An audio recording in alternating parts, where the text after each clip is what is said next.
So in today's video, I'm going to talk about diabetes misconceptions. I have diabetes. I have type 1 diabetes. I use Humalog. So I inject this every time my blood sugars are high to get them down low, or sometimes when I eat, well no, every time I eat something carby, I must inject the right amount. Now, to know the right amount to inject, you use something called carb counting. So I count carbs. So let's give you an example. So I've got a pack of biscuits here. Shortbread. It says per biscuit. Some things only say per 100 grams, but you have to kind of work that out. When I first got diagnosed 7 years ago, they give you like a carbs and counts book, so you can, and they come with like a weighing scale and you weigh your food. But as time went on, it was too time consuming and I felt like it was like taking over my life. But it's not. Anyway, so you can look at the back, and these ones say per biscuit as well. So per biscuit, not looking at the sugars, I got to look at the carbohydrates, and it says 10.2. So say I type that into my monitor, or now because I don't rely on my monitor doing my bloods, because I used to stab my finger, put my blood in manually, but now I have a thing called Dexcom. It's kind of poking through there. See if I can show you. There. It's into my skin. I change it once a week, and that connects to my phone, alarming me in the night, in the day, whenever I'm dropping high or low. So at the moment I am high. Don't judge, it's very difficult. But when I'm low, I have lots of things like apple juice. So I have a box under my bed full of apple juice. I could use little glucose shots, anything really. People say chocolate, but chocolate is not advised when you're hypo, because the fat in the chocolate, it slows absorption of the sugar through your blood, so it's just pointless. But obviously if that's the only thing you have and that's the last resort, just eat it. Yeah, so diabetes is just trying to keep yourself in the range between around 4 and 7. I say 4 and 12 because it's very difficult, and just keeping it at a steady rate all your life. And so today I've written down all the misconceptions and all the stereotypical things people think or say, or it's just portrayed on media, that are just not true. So I've written throughout the week things that I think I've had enough of, and people are just assume this is diabetes because their nan's cat's brother's hamster has it. Okay, so the first one I have, this is in quotation marks, you shouldn't do that, you're diabetic. Do what? I can do anything I want.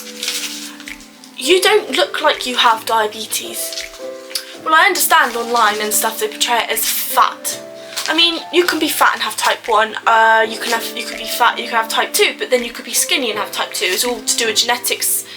People say with type 1 it's diet, you've done that yourself. No, it's just genetics, or maybe from a past autoimmune disease, for example scarlet fever, and the immune system will attack itself and causing in later life type 1 diabetes.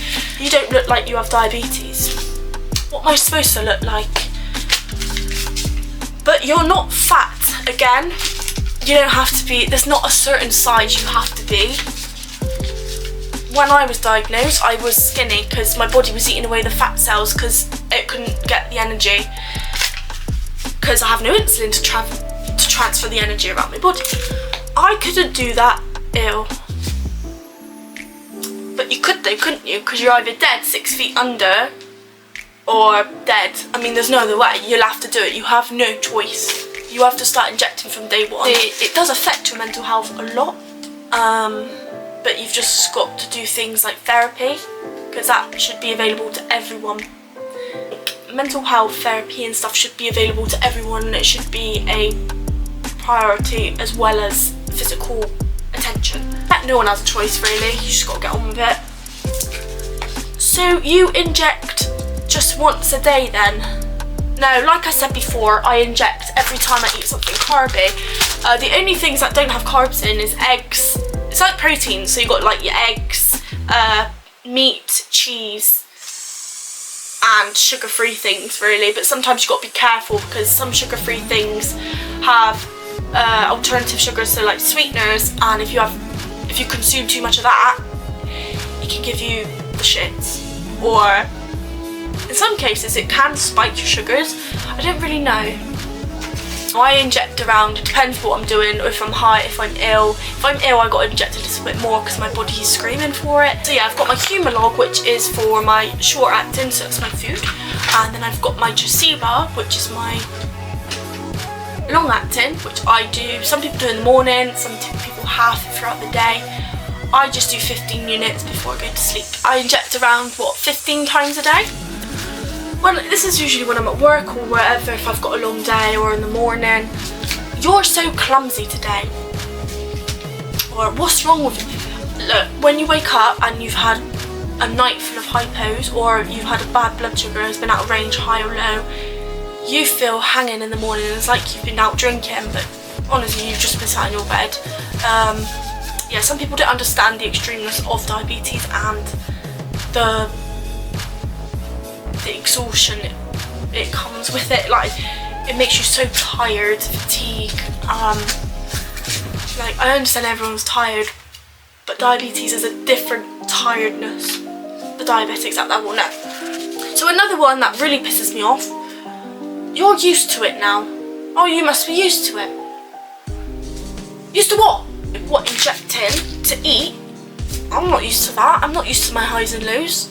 I don't think I'll ever be used to it. I just gotta accept it. I mean, accepting it is like cycles of accepting it. Sometimes you just get on with it. You've had a year or a few months or even weeks of doing it right. Not feeling unmotivated, you're okay. And then sometimes you have a cycle where you just don't want to do it anymore. You get depressed. Another question. You have an EpiPen then? No, I ain't got an allergy to sugar. It's an insulin pen. Oh, so if you're fainted on the floor, do I need to get your EpiPen? No, just call 999. Did you eat too much sugar? No, my immune system attacked itself. Yeah, my body kind of betrayed me. It's like, she's fine for the rest of her life. It's not caused by eating too much sugar. It's just an autoimmune disease and I've got it genetically, or maybe previously in my life I could have had another problem that I wouldn't think would link to this diabetes, but obviously they're researching everything. So another one. So you were born with it if you got type 1. A lot of people can be born with it, but then also it's like it comes in later life. You can get diagnosed at any age. I was 15. I am now 22, so it's like 7 years. Another comment that I really don't like, and it really pisses me off, and I'm sure a lot of other diabetic people that go to work or go wherever with a lot of people that don't understand diabetes, it can frustrate you this. I know you're hypo, I know your blood sugars are low, but can you do this at the same time, please? No, I don't want to do anything. I want to sit there and focus on getting my sugars up. My head's not right, my brain's not working, I feel shaky, I feel like I'm gonna bloody faint, I'm all pale. Do you think I want to do me maths stuff? Because when I was at school, I was having a hypo maths class, and the teacher said, oh, well, whilst you're there drinking your Lucozade, can you do that? Do you not understand? So when you're hypo, when someone's low blood sugar or high, they're out of range, they're not feeling themselves, they can't help it, leave them alone.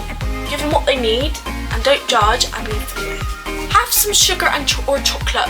Again, chocolate slows the absorption of sugar in your blood, and sugar, like a teaspoon of sugar. I mean, if that was the only thing there, then put it in my mouth. But realistically, just have something like sweets, or apple juice is my favourite one, or Coke. You can't eat that, or can you eat that? Yes, you can eat anything but poison. You shouldn't do that, you're diabetic. Are you diabetic though? No, so shut up. Oh, I think I've done them all. So, thanks for watching. Just leave a comment and a like if you like this video.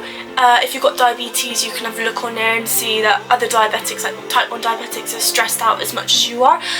And people who have friends with diabetes, family members, or anyone they work with or wherever, just know, don't be stereotypical, help people, don't judge them, and just understand everyone's going through different things in life and they're not all visible. We are not in a wheelchair, we're not on crutches, you know, it's all hidden.